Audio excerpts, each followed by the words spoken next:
Good evening दोस्तों, आप सभी का यूट्यूब चैनल पर स्वागत है। दोस्तों, पिछले वीडियो में वॉइस की प्रॉब्लम थी। मेरे हिसाब से वॉइस थोड़ी कम सुनाई दे रही थी बिना ईयरफोन के लगाए। तो आज वो समस्या सोल्व हो गई होगी। आपको सुनाई दे रहा होगा। कमेंट करें सभी को साफ और तेज़ आवाज़ सुनाई दे रही है। चैट बॉक्स में कमेंट करें और एक बार लिंक को शेयर कर दें ताकि हमारे साथ ज़्यादा से ज़्यादा स्टूडेंट आकर जुड़ें। जल्दी करें। और हम जो लगातार इम्पोर्टेंट एग्रीकल्चर क्वेश्चन की जो सीरीज़ कर रहे हैं उनमें हम आज पार्ट 4 में पहुंच गए हैं। तो जितने भी लाइव आ गए हैं वो एक बार वीडियो को लाइक करें और जो चैनल पर नए आए हैं वो चैनल को सब्सक्राइब करें। चलिए दोस्तों, चलते हैं आज की हमारी जो टेस्ट सीरीज़ है उसकी तरफ बढ़ते हैं आगे की ओर। तो आज के लिए फर्स्ट क्वेश्चन है और जो इम्पोर्टेंट एग्रीकल्चर क्वेश्चन के लिए जो क्वेश्चन चलते हैं वो डेली नेक्स्ट क्वेश्चन ही चलते रहेंगे। और आज की सीरीज़ के लिए जो फर्स्ट क्वेश्चन है वो आपके सामने है। भारत का कुल भौगोलिक क्षेत्रफल है 342.8 million Hector, 342.8 lakh Hector, 3,288 million Hector या फिर 67,328.8 लाख हेक्टर। तो आप आंसर करें चैट बॉक्स के अंदर भारत का कुल भौगोलिक क्षेत्रफल कितना है। भारत का कुल भौगोलिक क्षेत्रफल कितना है। जल्दी से चैट बॉक्स में आंसर करें। सभी को आवाज़ सही आ रही होगी।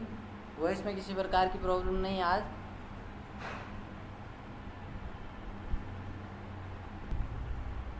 तो जिन्होंने आंसर डी ऑप्शन बताया, सॉरी यहाँ पर पहले क्वेश्चन थोड़ा टाइपिंग उसके साथ कोई अदर वर्ड है जो ऐड हो गया था। यहाँ पर 328.8 हेक्टर है जो भारत का कुल भौगोलिक क्षेत्रफल है। कितना है? 328.8 लाख हेक्टर। नेक्स्ट क्वेश्चन है कार्बनिक उर्वरक का उदाहरण है। कार्बनिक उर्वरक का उदाहरण है sodium nitrate, ammonium sulphate, urea या फिर अमोनियम क्लोराइड। कौन सा उर्वरक है जो कार्बनिक उर्वरक का उदाहरण है? जल्दी से चैट बॉक्स में आंसर करें। Sodium nitrate, ammonium sulphate, urea, ammonium chloride. जिन्होंने ऑप्शन सी ऑप्शन दिया है, जिन्होंने ऑप्शन सी आंसर बताया उनका राइट आंसर है यूरिया है, जिसको कार्बनिक खाद माना जाता है। यूरिया को कार्बनिक खाद माना जाता है। इसको जो सबसे पहले किसने बनाया?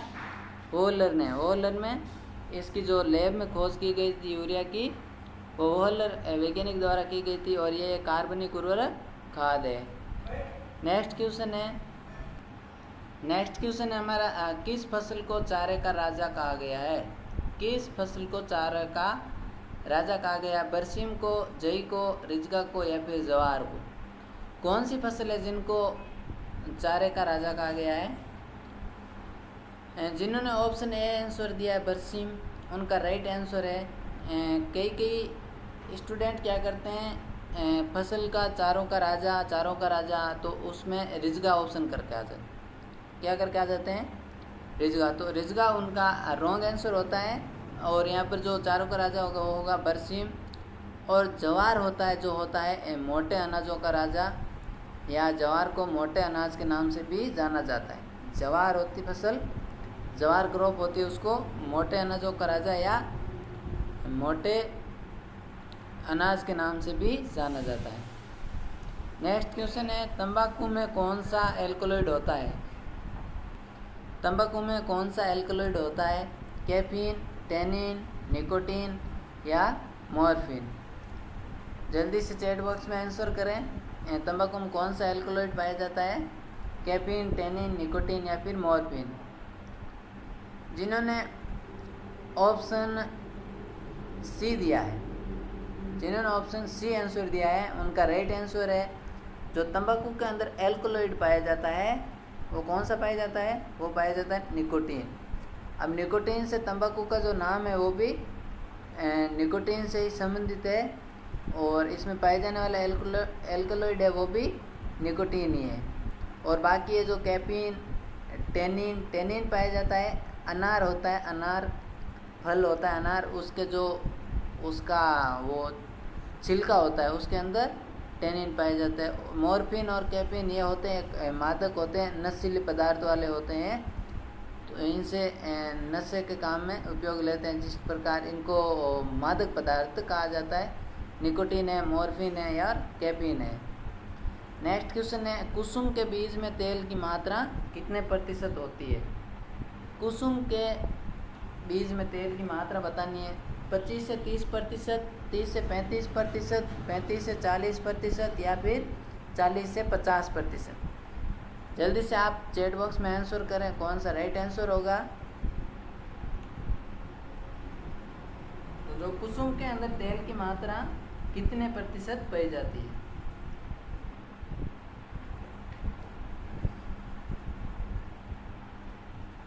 जिन्होंने कुसुम के बीज में तेल की मात्रा प्रतिशत बी ऑप्शन आंसर दिया, उनका राइट आंसर है कुसुम के बीज में जो तेल पाया जाता है एक्यूरेट जिसकी इसकी रेंज होती है वो होती है 24 से लेकर 36%।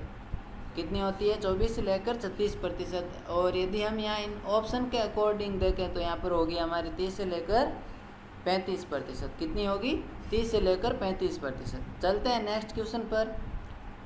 अंधी गुड़ई संभव है, अंधी गुड़ई संभव है धान में, मक्का में, गन्ने में या फिर आलू में। तो कौन सी फसल में जो अंधी गुड़ई की जाती है, किस फसल से संबंधित है अंधी गुड़ई? जल्दी से चैट बॉक्स में आंसर करें। धान में है, मक्का में है, गन्ने में है या फिर आलू में। जिन्होंने ऑप्शन सी दिया है उनका राइट आंसर है अंधी गुड़ई संभव है, वो है गन्ने में संबंधित। जो गन्ने की फसल होती है उसके अंदर जब तक गन्ना अंकुरित नहीं होता, जो गन्ने का परिवर्तन किससे होता है? गन्ने का परिवर्तन उस गन्ना के तन्ने से होता है। तो उस तन्ने से जब तक अंकुरित नहीं होते या नए टिलर्स नहीं बनते हैं तब तक उनमें गुड़ई की जाती है। एक बार जब खरपतवार उग आते हैं तो उन खरपतवार को हटाने के लिए गुड़ई की जाती है और वो कहलाती है अंधी गुड़ई। क्या कहलाती है? अंधी गुड़ई। और जो धान में की जाती है क्रिया वो कौन सी होगी? धान में एक मोस्ट इम्पॉर्टेंट क्रिया की जाती है, वो की जाती है पडलिंग। क्या की जाती है? पडलिंग। धान के अंदर तो पडलिंग की जाती है और गन्ने के अंदर अंधी गुड़ई। और आता है हमारा आलू। आलू के अंदर की जाती है मिट्टी चढ़ाना। आलू का कंद होता है उसको धूप से बचाने के लिए या ज़्यादा धूप से क्या होता है आलू हरा हो जाता है, उसमें सोलेनिन की मात्रा बढ़ जाती है। तो इन सब से बचाने के लिए आलू के ऊपर मिट्टी चढ़ाई जाती है और जिससे आलू का कंद भी थोड़ा इंक्रीज हो और उसकी सुरक्षा रहे। तो आलू के अंदर होती है जो अर्थिंग अप की क्रिया की जाती है, गन्ने के अंदर अंधी गुड़ई की जाती है, धान के अंदर पडलिंग की जाती है। नेक्स्ट क्वेश्चन है, मेथी का वैज्ञानिक नाम है। मेथी का वैज्ञानिक नाम बताना है। Medicago sativa, Avena sativa, Eruca sativa या ट्राइगोनेला फोएनम। मेथी का वैज्ञानिक नाम Medicago sativa, Avena sativa, Eruca sativa, Trigonella foenum. जिन्होंने ऑप्शन डी आंसर दिया ट्राइगोनेला फोएनम उनका राइट आंसर है। और जिन्होंने मेडिकागो सैटाइवा, इरुका सैटाइवा इनमें से आंसर दिया उनका गलत आंसर है, वो एक बार अच्छी तरह ध्यान दें। तो मेथी का वैज्ञानिक नाम है वो होगा ट्राइगोनेला फोएनम। क्या होगा? ट्राइगोनेला फोएनम। नेक्स्ट क्वेश्चन है, गेहूँ फसल में चौड़ी पत्तीदार खरपतवार के नियंत्रण हेतु किस शाकनाशी का प्रयोग कर सकते हैं? जो गेहूँ फसल होती है उसके अंदर चौड़ी पत्ती वाला खरपतवार होता है, उसके लिए कौन सा शाकनाशी उपयोग करेंगे? Option A isoproturon, option B metsulfuron, option C metsulfuron methyl, option D alachlor. जल्दी से आंसर करें। गेहूँ की फसल में चौड़ी पत्ती का खरपतवार है उसको नियंत्रित करने के लिए, उसको हटाने के लिए कौन सा केमिकल यूज करेंगे, कौन सा शाकनाशी यूज करेंगे? जिन्होंने ऑप्शन सी या डी में से आंसर दिया है उनका राइट नहीं है। जिन्होंने आंसर ए ऑप्शन दिया है, जिन्होंने आंसर ए ऑप्शन दिया है आइसोप्रोट्यूरॉन, उसका राइट आंसर है। जो आइसोप्रोट्यूरॉन होता है वो गेहूं के अंदर पर्टिकुलर काम में लिया जाता है, किसके लिए? चौड़ी पत्ती वाले खरपतवार को हटाने के लिए।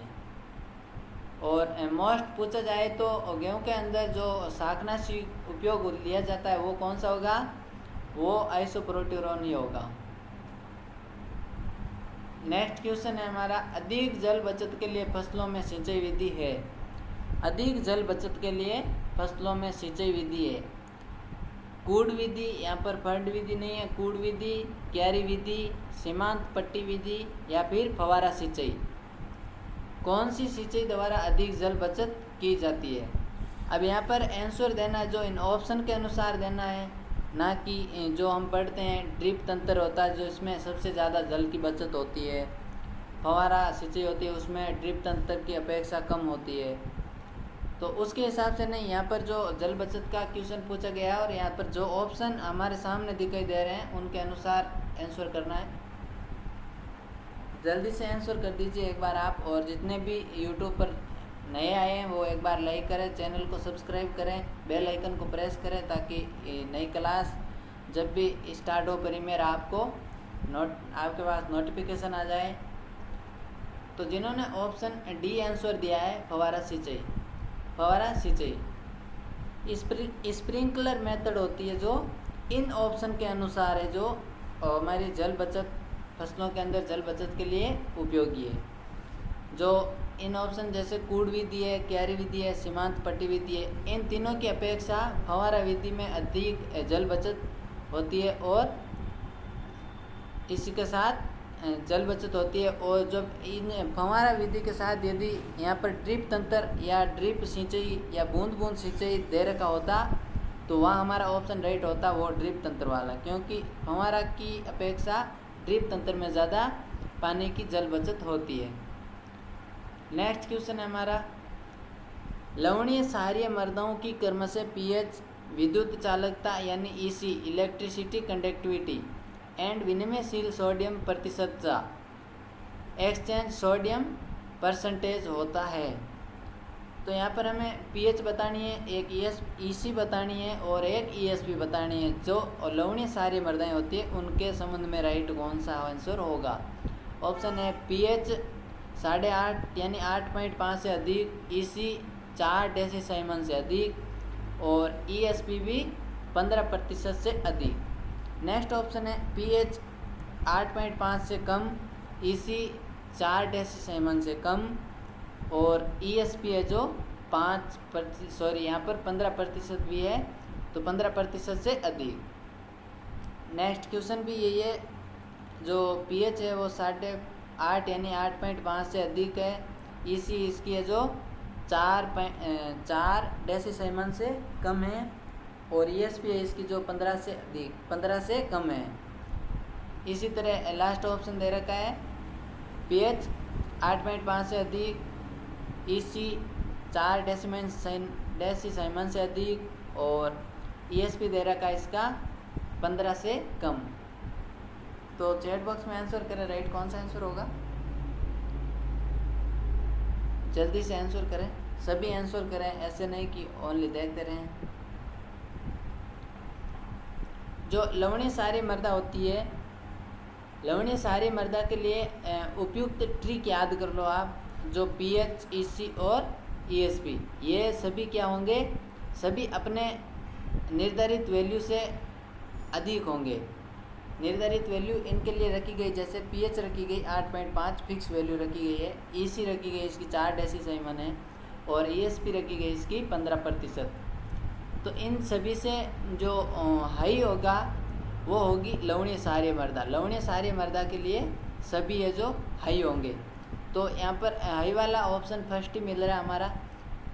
जो पीएच है वो 8.5 से अधिक है, ईसी है जो 4 डेसिसाइमन से अधिक है और ईएसपी है जो 15% सोडियम विनिमयशील सोडियम 15% से अधिक है। तो यहाँ पर जिन्होंने ए ऑप्शन दिया उनका राइट आंसर है और बाकी जिन्होंने अन्य ऑप्शन में से आंसर दिया है वो कृपया ध्यान दें और अच्छी तरह पढ़ें। जेट और ICR के लिए इम्पोर्टेंट क्वेश्चन है और हर बार लवणी मर्दा, सारी मर्दा और अम्ली मर्दा से क्वेश्चन या लवणी सारी मर्दा से क्वेश्चन पूछा जाता है। नेक्स्ट क्वेश्चन है हमारा, अब मक्का की पत्तियों में लाल बैंगनी रंग प्रकट होने का कारण है। मक्का की पत्तियों में लाल बैंगनी रंग प्रकट होने का कारण है फास्फोरस की अधिकता, फास्फोरस की कमी, कैल्शियम की अधिकता या फिर कैल्शियम की कमी। कौन सा राइट ऑप्शन है या किन की कमी के कारण है जो मक्का की पत्ती होती है वो लाल बैंगनी रंग में प्रकट हो जाती है। जो लाल बैंगनी रंग के अंदर मक्का की पत्ती परिवर्तित हो जाती है या लाल बैंगनी रंग प्रदर्शित करती है वो, तो किसकी कमी के कारण करती है, कौन सा पोषक तत्व है जिसकी कमी के कारण यह होता है।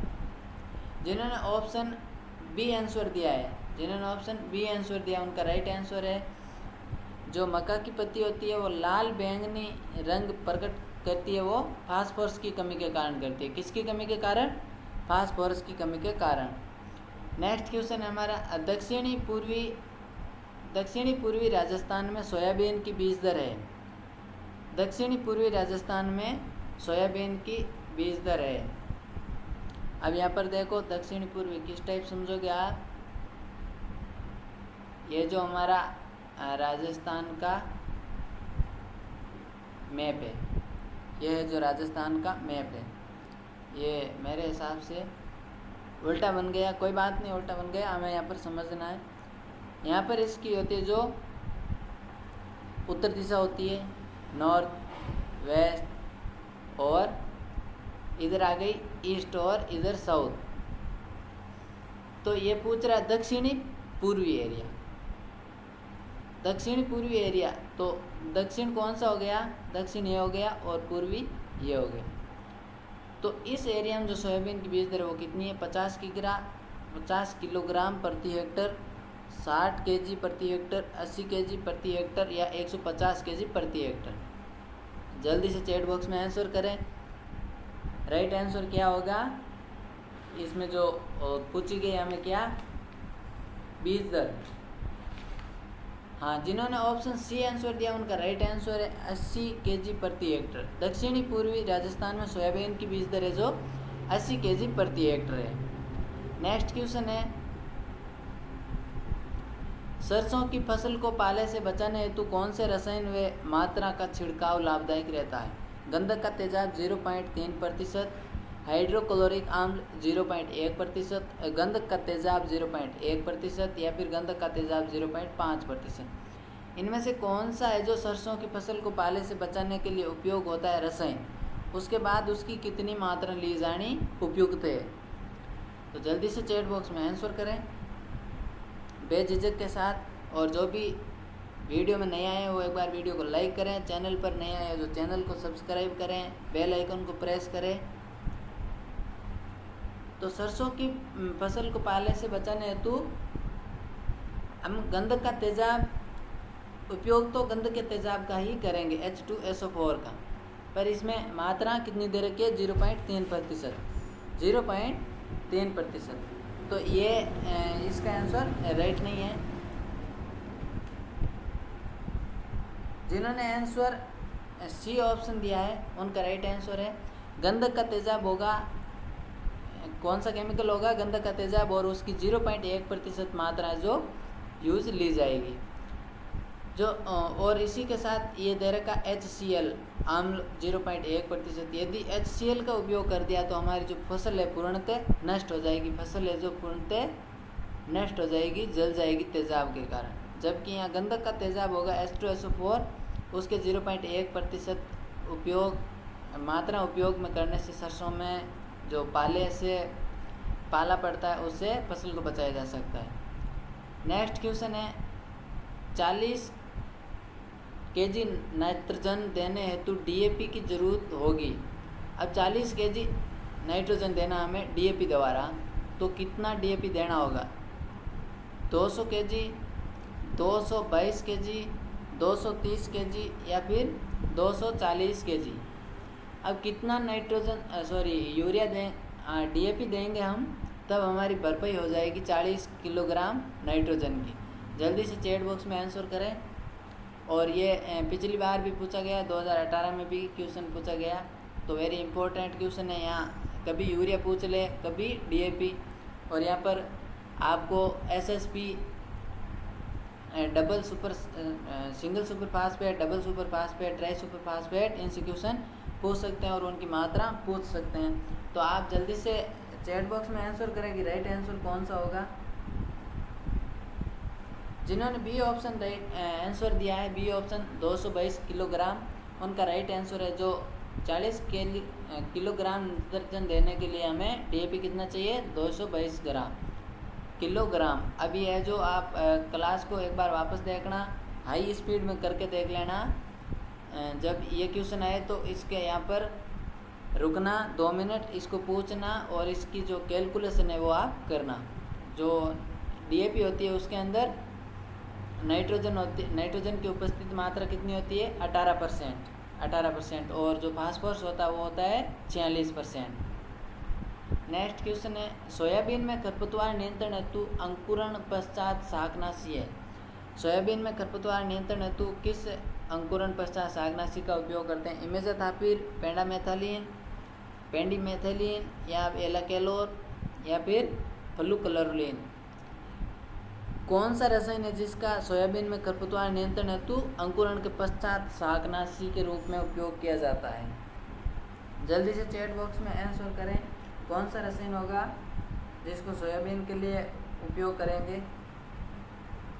जिन्होंने ए ऑप्शन दिया है, जिन्होंने ए ऑप्शन इमेजाथापिर, क्या आंसर दिया है, इमेजाथापिर, उनका राइट आंसर है। और जिन्होंने एलाक्लोर, पेंडीमेथालिन, फ्लुकलोरिन ये आंसर दिए तो उनके लिए ये आंसर संभवतः गलत है। इनका राइट आंसर होगा वो इमेजाथापिर केमिकल ही होगा। इमेजाथापिर शाकनाशी होता है, उसका यूज ओनली सोयाबीन के अंदर ही किया जाता है। तो सोयाबीन किस केमिकल का यूज करते हैं तो वो आएगा हमारा इमेजाथापिर। कौन सा आएगा, इमेजाथापिर। और यदि गेहूं की फसल में पूछ ले तो आइसोप्रोट्यूरॉन। कौन सा आएगा, आइसोप्रोट्यूरॉन। नेक्स्ट क्वेश्चन है, सिंचाई जल के साथ उर्वरक देने की विधि कहलाती है? सिंचाई जल के साथ उर्वरक देने की विधि कहलाती है सिंचाई, हर्बिगेशन, फर्टिगेशन, या फिर केमिगेशन? इसका आंसर फटाफट से आ जाना चाहिए, तो जल्दी आंसर करें। Option A, option B, option C, या फिर ऑप्शन डी। जल्दी से जियो धनाधन की तरह आंसर करें। जो सिंचाई में जल के साथ उर्वरक देने की विधि होती है उसे कहते हैं हमें, जिसने सी ऑप्शन दिया उसका राइट आंसर है, उनको कहा जाता है फर्टिगेशन। क्या कहा जाता है, फर्टिगेशन। यानी यहाँ देखो, सिंचाई के साथ उर्वरक, सिंचाई के साथ उर्वरक यानी उर्वरक यानी फर्टिलाइजर, और यहाँ क्या है, इरिगेशन। तो फर्टिलाइजर और इरिगेशन को ऐड करो, फिर उसमें से फर्टी ले लो उर्वरक से और गैसन ले लो सिंचाई से, तो ये बन गया फर्टिगेशन। और इसी टाइप आप याद रखना, क्वेश्चन पूछने योग्य है और पूछा भी जा सकता है। नेक्स्ट क्वेश्चन है, फसलों में लोहे तत्व की कमी प्राय दिखाई देती है नई व ऊपरी पत्तियों पर, पुरानी व निचली पत्तियों पर, सबसे निचली पत्तियों पर, इनमें से कोई नहीं। तो पौधे के कौन सी पत्तियों पर है जो लोहे तत्व की कमी दिखाई देती है? जल्दी से चैट बॉक्स में आंसर करें। चैट बॉक्स में आंसर आ नहीं रहे तो आप जल्दी चैट बॉक्स में आंसर करें। जिन्होंने ऑप्शन ए आंसर दिया है, नई व ऊपरी पत्तियाँ, नई व ऊपरी पत्तियाँ, उनका राइट आंसर है नई व ऊपरी पत्तियाँ। जो फसलों में लोहे तत्व की कमी दिखाई देती है वो देती है नई और ऊपरी पत्तियाँ होती है उन पर। और ऊपरी पत्तियों से मतलब भी वही है, जो ऊपर का टॉप भाग होता है पौधे का, वहाँ पर नई पत्ती होती है, नई कलिका का निर्माण होता है और वहाँ पर नई पत्तियाँ ही आती है। तो नई पत्ती या ऊपरी पत्तियों पर। नेक्स्ट क्वेश्चन है हमारा, दक्षिणी पूर्वी राजस्थान में खरीफ में सर्वाधिक क्षेत्र में उगाई जाने वाली फसलें। पहले सोयाबीन से आया, दक्षिणी पूर्वी राजस्थान में खरीफ में सर्वाधिक क्षेत्र में उगाई जाने वाली फसल, उसमें सीड रेट पूछी गई, बीज दर पूछी गई। अब आया है कि कौन सी फसल उगाई जाती है, धान, मक्का, सोयाबीन, उड़द। जल्दी से फटाफट आंसर करें, इसका आंसर रुकना नहीं चाहिए, इसका आंसर रुकना चाहिए, इतना टाइम ही नहीं लगना चाहिए, ट्यूशन पढ़ते ही आंसर आना चाहिए फटाफट। दक्षिण पूर्वी राजस्थान में खरीफ में सर्वाधिक क्षेत्र में उगाई जाने वाली फसल, जल्दी से आंसर आने दो। जिन्होंने सी ऑप्शन दिया है उनका राइट आंसर है, जिन्होंने सी ऑप्शन दिया सोयाबीन। तो दक्षिणी पूर्वी एरिया है राजस्थान का, उसके अंदर है जो सोयाबीन की खेती की जाती है। कहाँ पर? दक्षिण पूर्वी एरिया में सोयाबीन की खेती सर्वाधिक की जाती है। नेक्स्ट क्वेश्चन है हमारा, गाजर घास पार्थेनियम हिस्टोरोफोरस खरपतवार के जैविक नियंत्रण हेतु कौन सा कीट प्रयोग में लिया जा सकता है? तो नियोकटिना ब्रुची नहीं होगा, यहाँ पर निकोटियाना ब्रुची होगा, जाइगोग्रामा बाइक्लोराटा, क्रिसिडोसोमा लैंटाना, डेक्टाइलोपियस ओपेंसी। तो कौन सा राइट आंसर होगा गाजर घास के लिए? जल्दी से आंसर करें। और जिनको नहीं आ रहा है तो मैं इसका सॉल्यूशन करा देता हूँ। गाजर घास पार्थेनियम हिस्टोरोफोरस खरपतवार है, उसके नियंत्रण हेतु जाइगोग्रामा बाइक्लोराटा जो कीट है उनका उपयोग किया जाता है जैविक नियंत्रण के लिए। उनका जो बायोलॉजिकल कंट्रोल होता है उसके यूज में किसको लाया जाता है काम में? तो वो होगा हमारा जाइगोग्रामा बाइक्लोराटा। नेक्स्ट क्वेश्चन है, यदि 2 सिंचाई जल उपलब्ध हो तो, यदि 2 सिंचाई ही जल उपलब्ध है हमारे पास, 2 सिंचाई कर सकते हैं, तो गेहूँ फसल में किन अवस्थाओं पर सिंचाई करनी चाहिए? वेरी इंपॉर्टेंट क्वेश्चन है फॉर जेट ICR BHU और MPPAT एग्ज़ाम के लिए, जो MP के लिए होता है, CGPAT होता है छत्तीसगढ़ के लिए। तो कौन सी हमारा जो आंसर होगा, राइट आंसर होगा, हमारे पास 2 सिंचाई है हमारे पास देने के लिए, 2 सिंचाई है और हमारे गेहूँ की फसल बो रखी है, तो उसके अंदर किस अवस्था पर हमें सिंचाई करनी आवश्यक है? फर्स्ट है शीर्ष जड़ जमने एवं बाल्या निकलते समय, शीर्ष जड़ जमने दाने की दूधिया अवस्था, शीर्ष जड़ जमने एवं फुटान अवस्था एवं दाने की दूधिया अवस्था। जल्दी से आंसर करें। जिन्होंने आंसर ए ऑप्शन दिया है शीर्ष जड़ जमने एवं बाल्या निकलते समय, जिनमें से ए सही है, क्योंकि शीर्ष जड़ जमने पर यानी CRA स्टेज होती है गेहूँ के अंदर, वो इम्पोर्टेंट जो इसकी क्रिटिकल स्टेज होती है सिंचाई की वो होती है। हालांकि जो बाल्या निकलते समय आंसर आएगा इसका, तो यहाँ पर ये गलत हो जाएगा। शीर्ष जड़ जमने एवं दाने की दूध अवस्था, इसका राइट आंसर होगा वो होगा बी ऑप्शन। इसका राइट आंसर क्या होगा? B option. जो शीर्ष जड़ जमेगी यानी CRA स्टेज पर करनी होती है सिंचाई, इम्पोर्टेंट स्टेज है। और इसकी जो दूधी अवस्था होती है दाने की, जब दाना दूधी हो जाता है तो उस समय भी इसकी सिंचाई करनी बहुत आवश्यक होती है। तो ये थे आज के लिए क्वेश्चन। धन्यवाद दोस्तों, फिर मिलते हैं अगले वीडियो में और अगले उन इम्पोर्टेंट क्वेश्चनों के साथ जो जेट ICR BHU के लिए बहुत इंपॉर्टेंट क्वेश्चन है और अब की बार जेट के एग्ज़ाम में पूछे जा सकते हैं। तब तक के लिए धन्यवाद।